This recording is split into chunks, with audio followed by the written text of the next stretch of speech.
UFC Fight Night San Antonio Vera versus Sandhagen takes place this weekend, and I'm going to go through the entire card, starting with the early prelims, ending with the main events, giving my prediction and breakdown for every single fight on the card, starting with the early prelim opener of Tamires Vidal versus Hailey Cowan. I'm going to be going with Tamires Vidal here. She really impressed me at her debut by finishing off Ramona Pascal, and Ramona Pascal was a girl that I actually picked to beat Tamires Vidal in that matchup, because she looked good against Jocelyn Edwards, she looked good against Josiane Nunes, and these are two pretty decent women's fighters, so Josiane Nunes is very dangerous, and Ramona Pascal was very tough against her, but Tamires Vidal was able to destroy her and finish her in a round, so very impressed with her debut.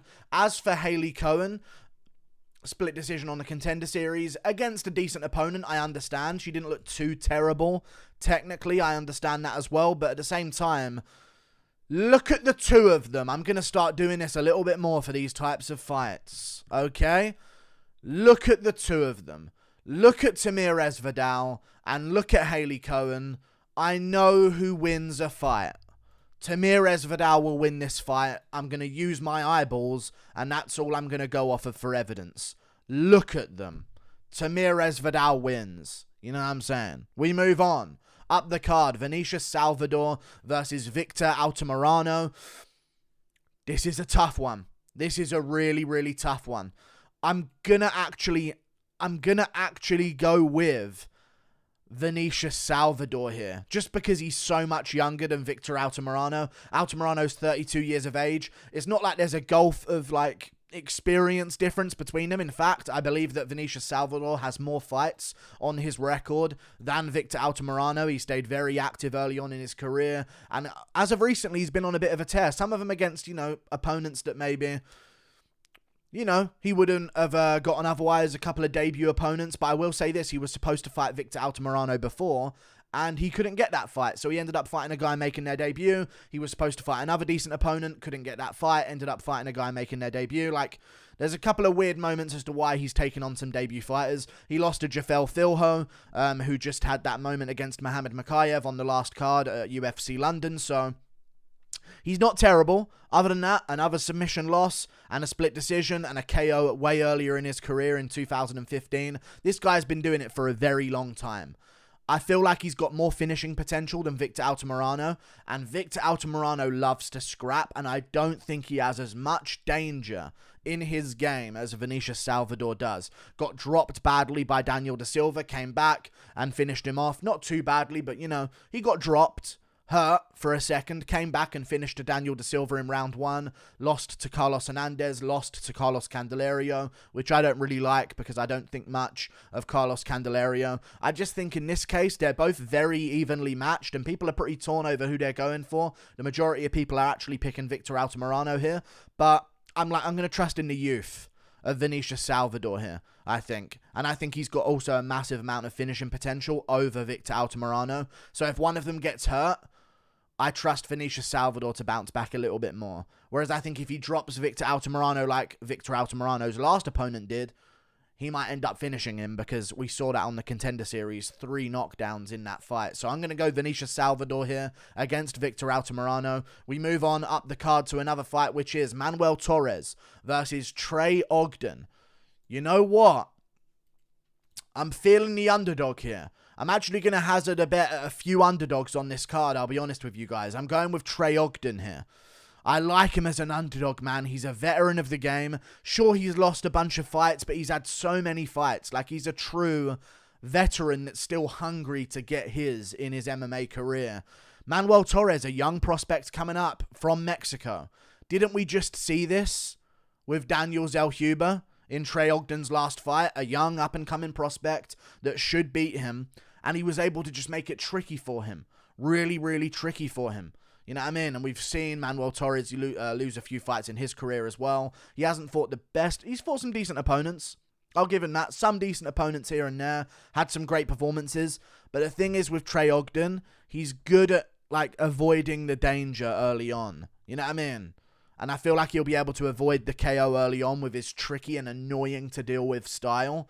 And I think if this goes past the first round, I think we're going to see it get really tough for Manuel Torres. So I'm going to go with Trey Ogden winning this one, to be honest with you guys. I don't think he's going to get KO'd in the first round. He's got a really tricky, off-rhythm, veteran style of striking that can make it tough for some of these guys coming up. So he's very well trained as well. I'm going to actually go with Trey Ogden for an upset here against Manuel Torres. Even though Manuel Torres did look good against Frank Camacho, it's Frank Camacho. I'm going to side with Trey Ogden, making it tricky, implementing some of his grappling as well, and taking this to a 29-28 decision. We move on to another fight up the card, which is CJ Vergara versus Daniel Da Silva. I'm going to go with CJ Vergara here. I don't rate Daniel Da Silva as a fighter. That's all I'm going to say about this guy. Like, sorry to disrespect him, but I just think he makes so many mistakes in his game. It's not just like, oh, he lost a couple of fights, but he's still good. He makes massive mistakes in his game that only someone who hasn't been trained correctly would make. You know what I mean? Against Jeff Molina, he left himself wide open against Jeff Molina in the second round. Got overzealous against Victor Altamirano and got hit with that knee. And then finished off on the ground with ground and pound. Francisco Figueiredo, he put himself in a knee bar. That's not... I've rewatched the fight.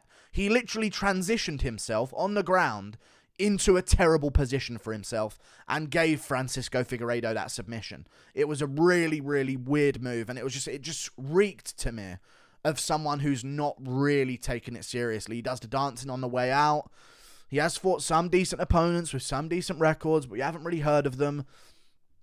I'm gonna side with CJ Vergara. I think he's consistently more trustworthy as a fighter than Daniel Da Silva is. I thought he actually won his fight against Ode Osborne. Ode Osborne stays robbing people in fights. I thought he won that fight against Ode Osborne, in all honesty. I know he just got beaten by Tatsuro Taira, but it's Tatsuro Taira. I'm not going to take that away from him. There's a difference being submitted by Tatsuro Taira and being submitted by Francisco Figueiredo. You know what I mean? So I'm going to side with CJ Vergara. Shouldn't have arguably won the Clayton Rodriguez fight, but it shows against someone who's dangerous and has finishing potential, he can tough it out and make it really difficult for him. So I'm actually going to side with CJ Vergara and say that he gets like a second or third round TKO in this matchup. We move on to another fight up the card, which is Trevin Giles versus Preston Parsons. I'm going with Trevin Giles. I think he's way more experienced at the top level. Preston Parsons, of course, hasn't fought since he made his debut, I believe, against Daniel Rodriguez. No, he's won since then in an iffy fight with Evan Elder. So good job there from him. He's bounced back since then. I just don't really trust him. I'm actually going to side with Trevin Giles here. I think he's way more dangerous, way more effective. He didn't look too good in some of his recent performances, like he lost to Michael Morales, and of course that lost to Dricus du Plessis, but that was at middleweight, and he actually has a win over Roman Dolidze, which has aged very, very well. I'm going to side with Trevin Giles. I just don't think Preston Parsons has got this one in the bag. I think this is a dangerous fight for him. Trevin Giles has options on where the fight needs to go. And Preston Parsons does have a good volume game, and he's tricky on the feet, and he can mix it up a little bit, but I just don't see any real area where he massively excels enough. I think you need to be something somewhat special to beat a Trevin Giles, either the physicality and the danger of Dricus du Plessis, who was having some trouble against Giles as well, let's not forget, or Michael Morales, a really great prospect coming up, is able to finish him. Other than that, I feel like Trevin Giles has got this one in the bag by decision. I just think he's, on average, more athletic, more dangerous, and a bit better technically in most areas. We move on to another fight up the card, which is Steven Peterson versus Lucas Alexander. I'm going with Steven Peterson here. Lucas Alexander, I think this is one of the locks of the card. Lucas Alexander doesn't really finish people. Something I've noticed when looking back through his career. This is the guy that got absolutely dismantled on short notice by Joe Anderson Brito. He stepped in, saved the fight against Brito, got completely choked out in the first round and made to look incredibly easy. And I never like it when a guy looks so easy. You know what I mean? Sometimes you see these prospects come into the UFC and they give a great debut even if they lose. Like, they give a great fight, a good account of themselves, even on short notice. I never like seeing someone just get absolutely shown levels in every way. That's always a red flag for me. Other than that, Hasn't fought the best of opponents in his career. Has lost to some subpar opponents as well. 5-3, 5-2. And there's not really too many finishing potential for him. You know what I mean? Injury against Jacob Kilburn won him that fight on Anthony Pettis' fight card. Other than that, he got a referee stoppage against a 3-1 opponent. A TKO, but 2 decisions against a 3-2, and then a decision against a 6-7 opponent. Like, is there a chance this guy as a young fighter is going to hit his stride all of a sudden and be great? Maybe. But there's one guy that just doesn't seem to get finished very often, and his name's Steven Peterson. And he's not getting finished by people like Julian Erosa, Alex Caceres. You know, these are decent fighters in the UFC. And I actually like Steven Peterson here to drag this into deep waters, have a scrap with Lucas Alexander, and win this fight by like 30-27, 30-26 decision with a real beatdown in the 3rd round. He's very difficult to finish. I don't think he's been finished since 2013. And even then, he's only been finished once in his career anyway, and that was in 2013. So, yeah, I'm going to side with Steven Peterson here. We move on up the card to another fight, which is Daniel Pineda versus Tucker Lutz. I'm going to go Tucker Lutz. Daniel Pineda, if he can get off a couple of calf kicks in the 1st round, maybe he's going to be a problem in a fight, but he has a real gas tank issue. I know people notice that in his game as well. They must notice that in his game as well. He has a real gas tank issue, in my opinion. He's not too bad at grappling. Not too shabby at grappling. But there seems to be a real drop-off of danger from him outside of that 1st round. And he does have a few 1st-round finishes. That's how he actually got into the UFC in the first place. A couple no contests, of course, in the PFL because he tested positive for performance-enhancing drugs. Stepped in on short notice to fight Herbert Burns. I've got a really itchy nose. I'm sorry. There you go. It's done. Stepped in on short notice and beat Herbert Burns. But I just noticed that he really does lose his ability as the fight goes on. And Tucker Lutz is someone who, if not incredibly talented in many different areas, he's been on the ground with Pat Sabatini for 3 rounds and he didn't get submitted. And Pat Sabatini is a really good jiu-jitsu fighter. But Tucker Lutz is someone who's going to be there in the fight every step of the way. So I can actually see him winning this one by 29-28 unanimous decision based on the last 2 rounds after a tough first one against Daniel Pineda. We move on up the card to the main card. Chidi Njokuani versus Albert Duraev. Another one where I feel very confident about this pick. I'm actually going to go with Chidi Njokuani here over Albert Duraev. I know Albert Duraev, of course, has the surname of Duraev, so he should be someone that maybe should be feared, but I just feel like he's one of the worst grapplers of that breed in the UFC. Doesn't really seem to be able to establish too much control time over his opponents. Joaquin Buckley was able to get back up against him. Even Roman Kopylov was able to make it very tough for him as well. He did get down Roman Kopylov here and there, but Kopylov really hurt him in the 3rd round and had him in trouble and made it a real tough fight for him. And little bit chinny. Had trouble with Joaquin Buckley. Got the fight called off. Eye swollen shut, kind of quit on himself a little bit as well, but the eye was swollen shut, so fair enough. Other than that, I'm seeing 3 losses and 3 KOs. Not to bad opponents, fair enough, other than the first one that he lost to, who was 8-6, because he lost to Ramazan Ameev on the come-up, and Anatoly Tokov, who aren't bad fighters in any way. They're great fighters. But I don't like that. Little bit of a chin issue, and can't really implement his grappling game. Chidi Njokuani has got great power, a lot of experience. I know he's coming off a bit of damage, but he's taken some time off, 6 months. I know he's a bit older, 34, so he can't take a year or 9 months like most young fighters would after a fight like that. But he had Gregory Rodriguez in danger as well in that fight, let's not forget. But it just turned into a back-and-forth scrap, and sometimes that's how it goes. Other than that, though, he's incredibly dangerous. The way he beat Marc-Andre Barillon in the 1st round destroyed him. The way he beat Dusko Todorovic destroyed him. He's only lost to Rafael Carvalho, great fighter in Bellator. You know what I mean? Andrei Korshkov, great fighter. His fights with Lima, legendary. He's a great fighter in Bellator. These are top level of opponents that he's fought before he even got to the UFC. John Salter ain't too bad, although he shouldn't really be losing to a guy like that. I just think he's got good takedown defense. We saw that against Mario Souza on the Contender Series. Good grappling awareness. He's strong. He's big for the division. And he's got danger in the 1st round. I'm going to call a knee to the face from Chidi Njokuani. I think he's going to stuff a takedown from Duraev and knee him straight in the mush. and finish him off in the first round. Chidi Njokuani gets it done with experience, takedown defense, athleticism, and dangerous KO power. We move on. Up the card, Perez versus Manuel Kape. I'm going to go with Manuel Kape over Perez. I think he's something special in the flyweight division. I've been very high on Manuel Kape in his career. I did pick Pantoja to beat him in his debut because I thought, you know what? It's a little bit too soon. A little bit too soon for him, and I was right. Pantoja did beat him in that fight. But I did pick him to beat Mateus Nicolau, and look how good Nicolau's been doing, and he arguably should have won that fight against Mateus Nicolau. And he took it on, relatively short notice, turned around like 4 weeks after that Pantoja loss, and got right back in there. So now he's taken some time, and he's not trying to rush everything and rush his career, and he's actually been allowed to build himself back up. People take Ode Osbourne to tough decisions. He smokes him in the first round with a flying knee. People take Zhalgas to tough decisions. When I say people, I mean Charles Johnson. Either way, he smokes Zhalgas in the first round. He beats David Dvorak impressively in that fight as well. I like this guy in the flyweight division. And for Perez, although I thought at one point he could be something, and he has fought for the belt, which is crazy because he really hadn't done much in the division until that Jussier Formiga win, which was good because Formiga did have a win over Davis and Figueiredo, so I understand why they did it. It just seems like there's nothing too special about him.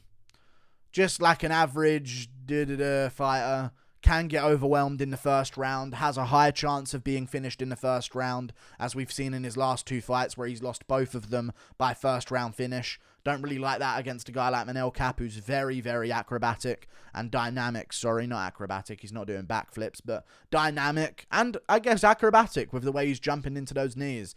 I think that's going to be a dangerous recipe for him. It seems to be a bit of a slow starter nowadays, and he keeps having fights drop out, so he's not been too active either. I'm definitely going to side with Manuel Kape over Perez, and I think he's going to do it via decision, though. I don't think he finishes him early. Even though I said that was a factor, I think he might hurt Perez early and then just keep ahead of Perez for the rest of the fight as long as it lasts. He's got a decent reach advantage over Perez. 2.5 inches at flyweight's pretty good. So I think he's going to use that on the feet and just pick him apart after hurting him in the first and keeping him on the back foot after that. We move on. Andrea Lee versus Maycee Barber.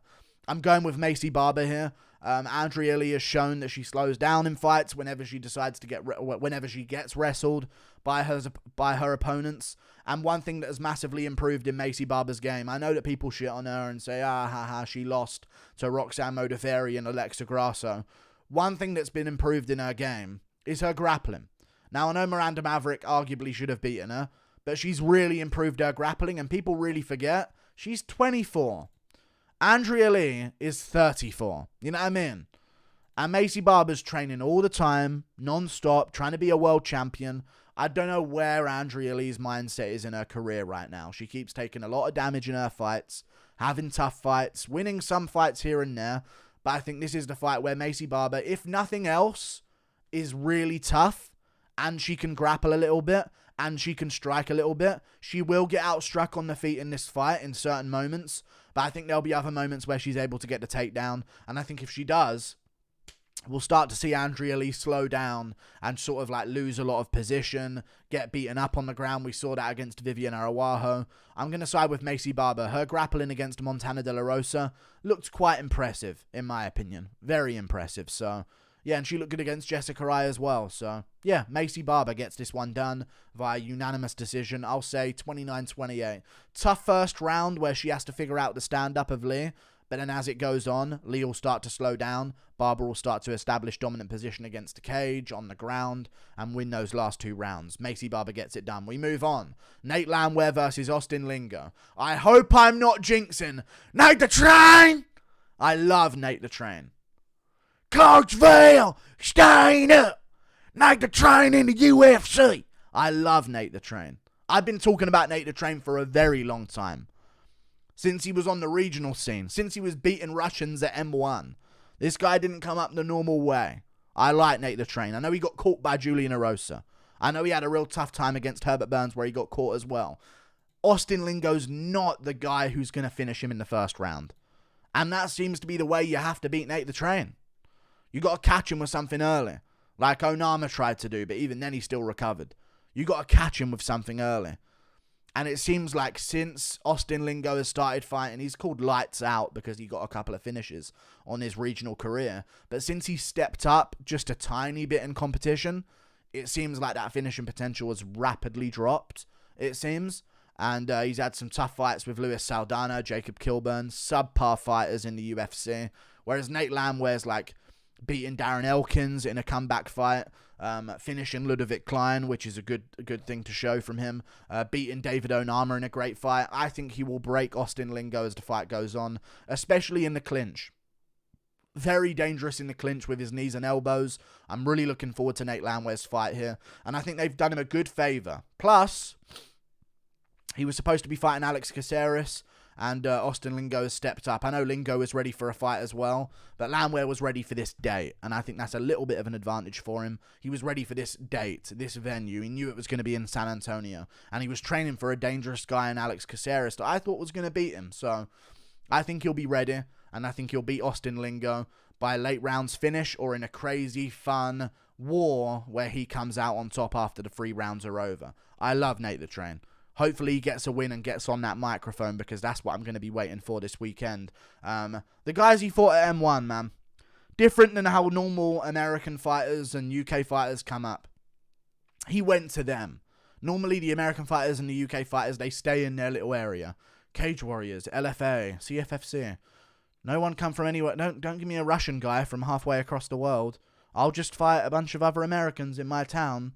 And I'll build myself up and then get to the UFC and then get exposed to there.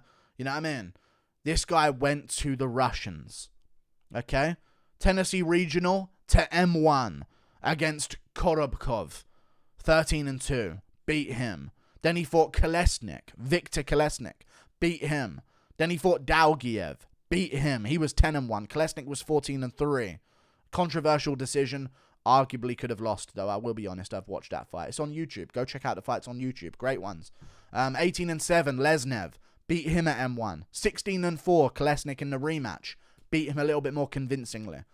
I like this guy, and I think he's going to look good, and I think he's finally found his rhythm, and I think he's going to get this one done. He finally has some momentum in his career on a 2-fight win streak, and I think this is where we're going to see Nate the Train start picking up some steam.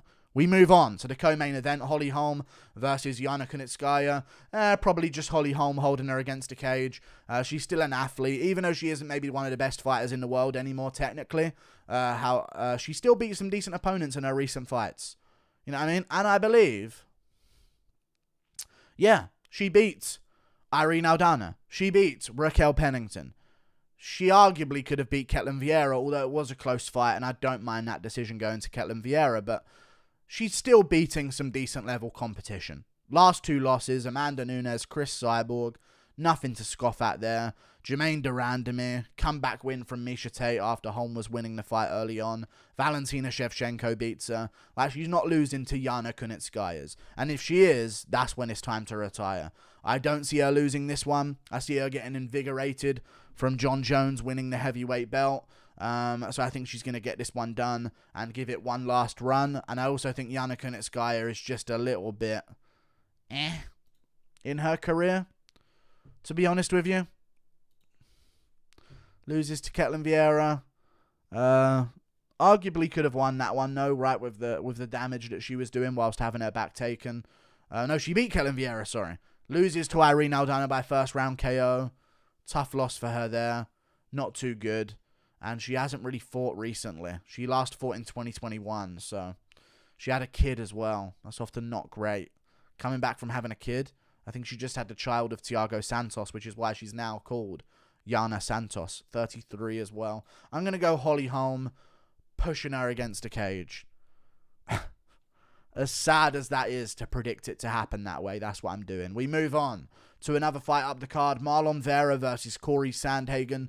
I'm going with Cory Sandhagen over Marlon Vera. The majority of people are picking Marlon Vera to win. Well, it's back at 50-50 now. Shows you how weird this is, because it was just 55-45.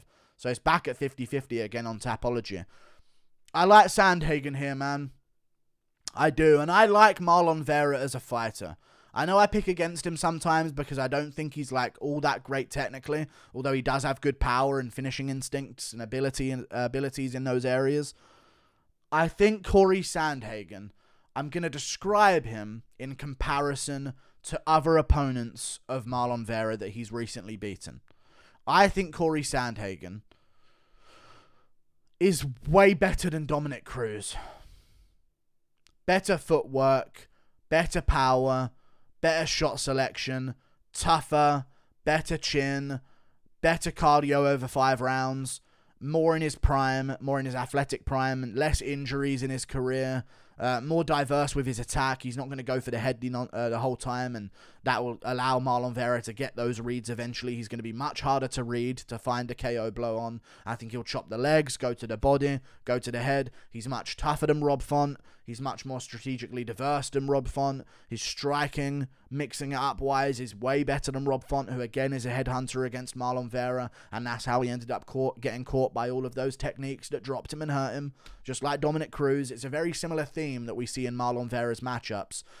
Whereas, like, he doesn't finish Davy Grant. I know he beat Davy Grant, but, like, Davy Grant mixes it up. He's a bit more wild. But Sandhagen's just so much better than all of them. So much better than all of them. And Vera is only winning these fights from moments. Now, he could have those moments against Cory Sandhagen. I completely understand. But I don't know if he does. I think Sandhagen's going to be chopping that leg early on. Front kicking the body. Jab into the body and moving. Mixing it up against Marlon Vera. Shooting some takedowns here and there. Marlon Vera does get taken down often. It doesn't happen many times in a fight. It usually happens early in a fight. So if I'm Cory Sandhagen, I'm definitely shooting a takedown at the end of the first round. Maybe the end of the second round. Or maybe I'm not doing it and saving it for the third round to mix things up and make Marlon Vera second guess himself. Vera often gets taken down a few times. And then he gets his timing down for the counter wrestling. And then he stops getting taken down. So you're only going to get a few attempts to get him down. But we saw Frankie Edgar taking him down. And Frankie Edgar was winning that fight, and Vera had to find the shot out of nowhere in the third round to finish him. You know? Did we need Sandhagen to Hail Mary a shot? He destroyed Edgar in one by landing that flying knee. I just think he's way more intricate of a fighter than Dominic Cruz. And Dominic Cruz was outlanding Marlon Vera every single round. 21-9 in the first. 32-19 in the second.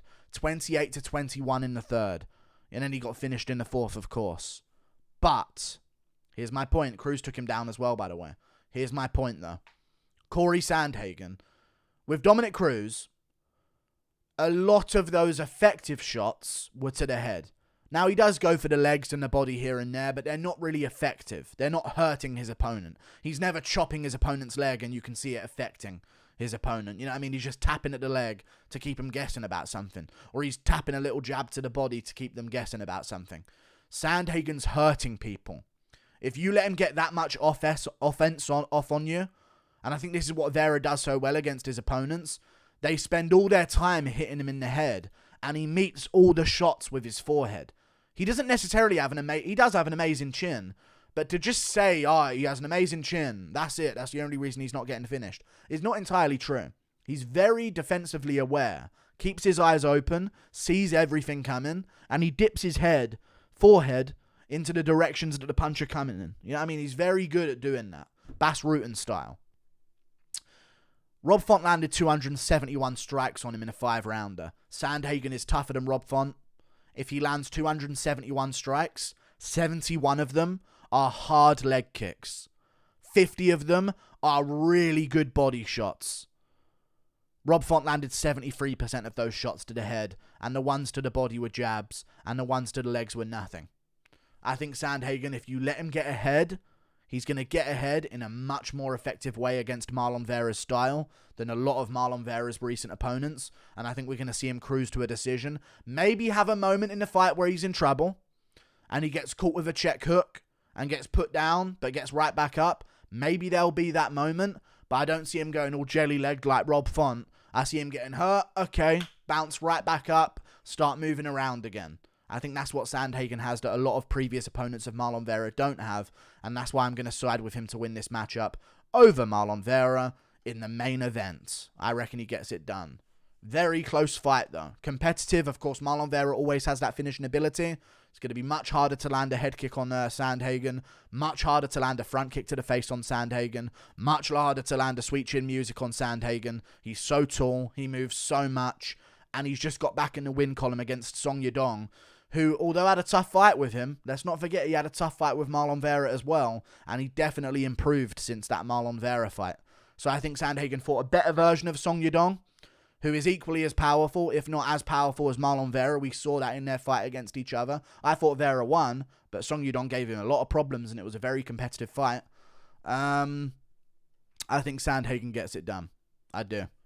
I really do. He took the shots off Yadong. He's back in the win column. He's had a good training camp for this, and he knows that if he wins this one, it's title elimination bout, or potentially, depending on what happens in the title picture, could be getting a title shot. So I reckon he gets this one done. Like and subscribe. Thank you for watching. Toodle pip. I'll see you later.